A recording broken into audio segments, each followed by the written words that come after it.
I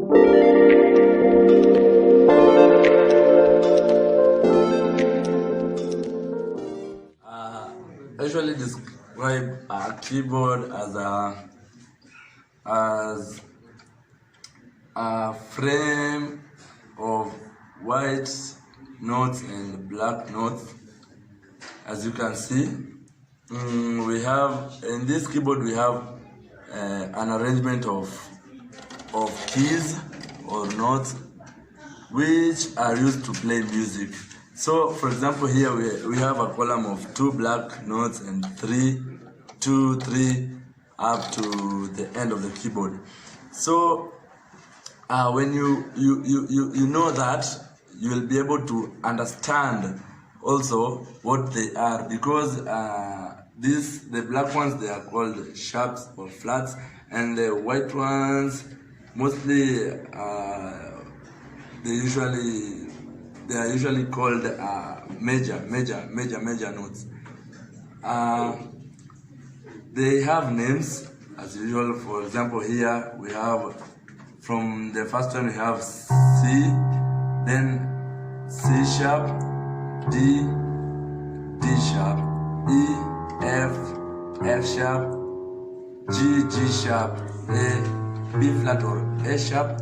Then we have B, and it is also a repeat. So we will begin again: C sharp, D sharp, E, F sharp, G sharp, A, B flat or A sharp. Then we have B, and it is also a repeat to the end. So I usually call the repeats are called octaves, because from here to this C, from this C to this C, it's an octave. From this C to this one is also another octave. From here is another octave, and from here is another octave. These are octaves. They are it is the distance where music is arranged, or music chords can be formed to bring up the harmonies, or the when you want to combine different voices. So each and every key, because C sharp, D sharp, E, F, those ones, they are keys, and each and every key has a scale, and the scale is used to bring about the music when you combine and you make chords. For example, the scale of C, I'll play the scale of C and try to teach you chord 1, 4, chord 5, which are the basic chords. Yes, that is the scale of C, and it has also a repeat.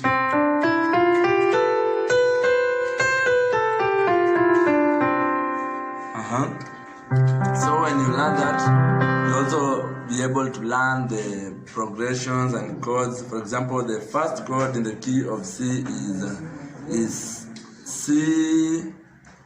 For example, when we want to make chords, I want to teach you chord 1, 4, 1, 5 in the key of C major. So chords are usually named as from the note that they start. For example, the chord 1 in the key of C is C.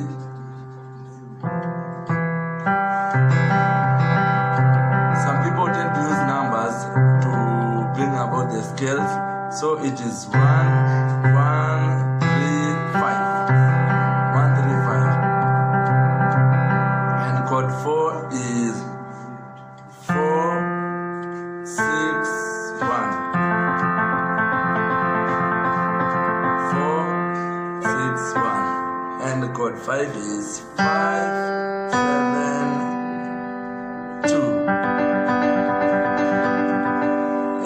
Some people also use solfa notations, which I think it is harder for some people to know about solfa notation, because it is somehow confusing. So when you learn this, you can also translate it to another key like C sharp, chord 1, 3, 5, and then chord 4.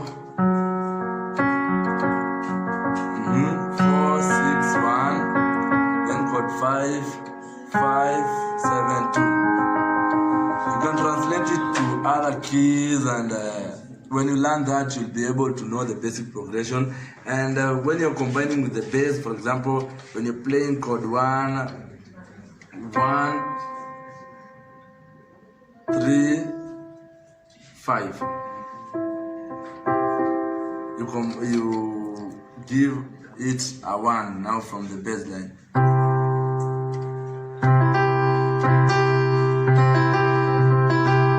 And chord 4, you give it a 4 because it also begins with a 4.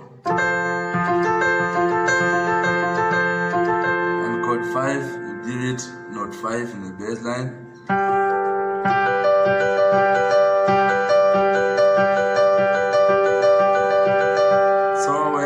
Combining, you can also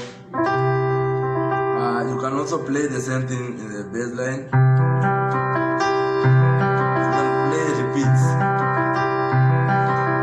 Then 4,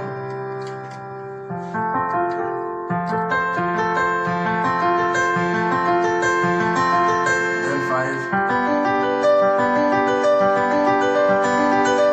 You can play repeats to depending on the key that you are playing on, and when you are advancing your music.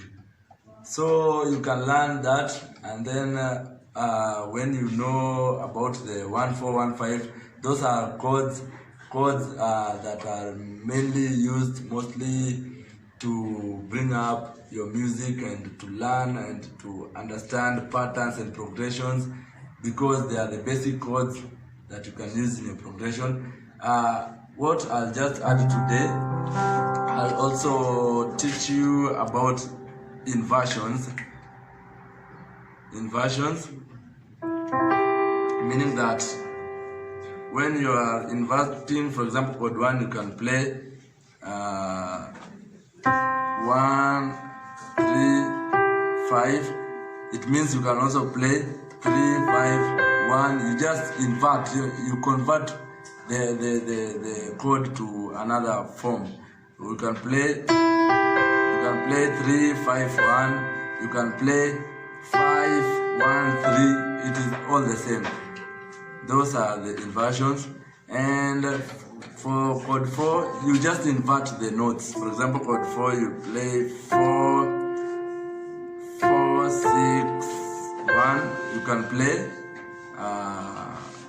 6, 1, 6, 1, 4, 6, 1, 4, not 6, 1, 4, and you can also play 4, 6, 1. And chord 5, for instance, you can also play 5, 7, 2, and you can also play 7, 2, 5, 7, 2, 5. You can also play 2, 5, 7. And when you know how to invert, you can advance your music also. You can mix them up and bring up sweet melodies and sweet chords that will help you to nurture yourself and to make you understand more about what you're playing. I have that for today, and I hope you are going to learn that. If you think maybe there's a point that I've rushed through, we are going to continue with the lesson, and don't forget to leave a comment and a suggestion or what you have not understood, and I'm going to help you to learn more and to understand music and to embrace music. I know you have learned something, and we will continue to teach each other, knowing that we are going to benefit from